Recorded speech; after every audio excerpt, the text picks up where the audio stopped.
A blessed and wonderful day to everyone. Welcome to our daily insight, hope and strength for the journey. How are you at this point in time?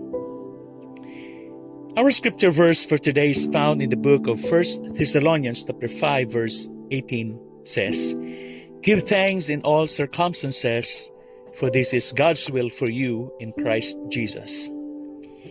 Ang tanong, magagawa ba nating magpasalamat sa lahat ng mga pangyayari sa ating buhay? Even in our prayers, ano man ang ating hinihiling sa Diyos, kailangan nating humingi ng may pagpapasalamat.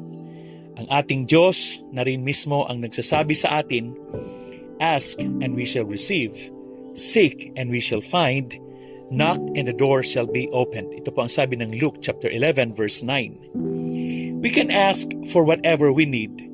Dapat nating gawin ito ng may pusong laging nagpapasalamat, lalo na sa mga natanggap na natin at sa mga ginawa na niya para sa atin. Maraming tao ang gustong malaman kung ano ba ang kalooban ng Diyos sa kanilang buhay. Ang sabi ng Bible, sa lahat ng mga bagay ay magpasalamat kayo, sapagkat ito ang kalooban ng Diyos kay Kristo tungkol sa inyo. Ang unang hakbang para maipakita ng Diyos ang susunod na hakbang sa paglakad natin ng naayon sa kalooban niya ay ang magpasalamat. Be thankful. This is God's will. Una sa lahat, be thankful for what God has already given us. Alam mo ba na may mga ibinigay na ang Diyos sa atin kahit hindi natin ito pinag-pray? God has already given us our life, mind, health, family, etc. Everything we have is a gift from God.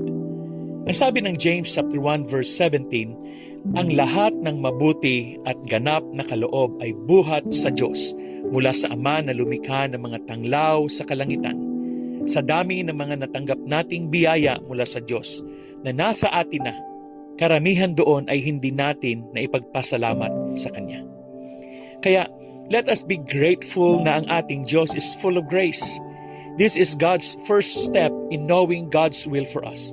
If we will go back to our main text sa 1 Thessalonians chapter 5 verse 17, ang sabi ng Bible, to give thanks in all circumstances. Notice, it does not say to give thanks for all circumstances. There is a big difference. We can give thanks in all things because of God's nature and character. God is faithful. God is good, gracious, merciful, full of love and compassion. He does not change.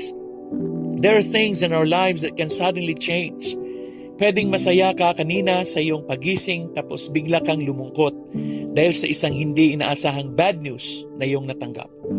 But when our hearts and minds are filled with thanksgiving, we can weather any storm in life and come through it filled with praise and gladness.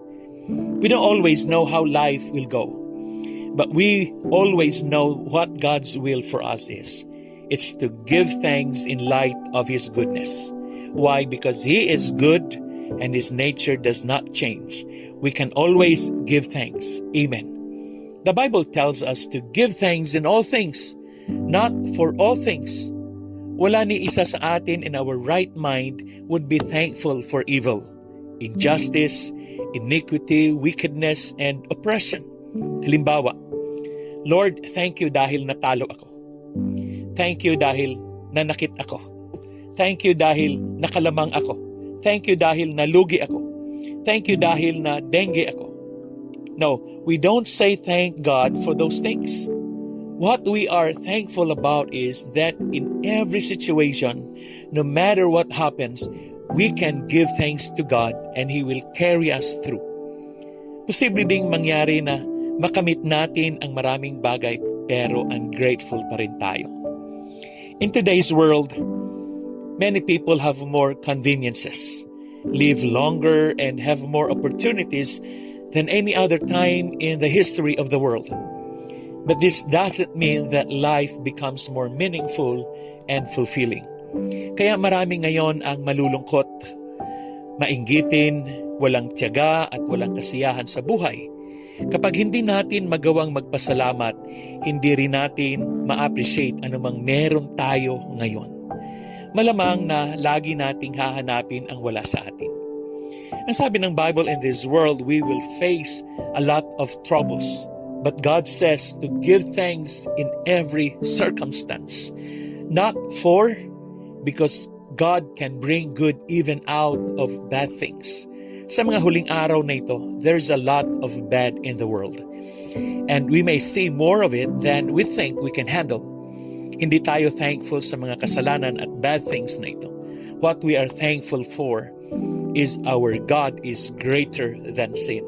He can bring comfort out of pain, blessings out of suffering, healing out of sickness. Amen. Si Jesus nga, He turns crucifixions into resurrections. Maaring makatulong ito para lagi tayong thankful in all things.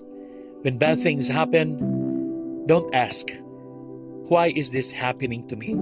Instead, ask, God, what do you want me to learn from this? Amen. Let us pray. Dear God, we know that you can transform the bad things in our lives into good things and use them for good. Maaari kaming laging magpasalamat sa iyo dahil meron kang magandang plano para sa aming buhay.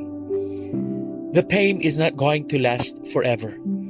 Alam namin na langit ang aming final destination. And you're going to use even the hard things in life to build our heavenly character. When we learn from you, then we grow more like Christ. Thank you. In Jesus' name. Amen and amen. Again, good day and have a peaceful day ahead of you. God bless you and your family. See you again tomorrow.